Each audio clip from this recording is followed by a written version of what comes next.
27টা। আচ্ছা যাই হোক, এই 3 বছরের ভিতরে সে যে ছবিগুলা করছে, আর সে মারা গেছে 29 বছর হয়, 29 বছর হয়। আচ্ছা, প্রত্যেকটা মানুষের হৃদয়ে আছে না নাই? শুধু বাংলাদেশে না, সারা বিশ্বে? তাইলে তারে সেলিব্রিটি বলে। আমাদের নায়ক মান্না ছিলেন, আরও এই দেশের অনেক অলি, নবী, রাসূল, তাদেরকে সেলিব্রিটি বলা হয়, যারা পঞ্চ দিক দিয়া মানুষকে ভালোবাসা দিতে নিতে, মানুষ পছন্দ করে, মানুষ তার জন্য জান দিতে পারে, তারই সেলিব্রিটি বলে। আর আমাদের মতো ক্ষুদ্র মানুষ 2 দিন অনলাইনে 2টা ভিডিও করিয়া 4টা ভিডিও করিয়া সে নিজের সেলিব্রিটি দাবি করে, একজন বলে হ্যাঁ সে গর্বে গর্ভবতী হয়ে যায়। এইগুলা হইলো খুদাই।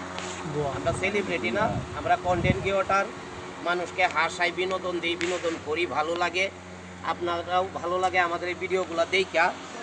আর সব থেকে বড় কথা হইলো, আমাদের এই এলাকার মধ্যে অনেক সম্মানী ব্যক্তি আছে, অনেক মানুষ আছে যাদের ভালোবাসা নিয়ে আজকে আমরা ফকির ওনার আয়োজনে আমাদের ডিজে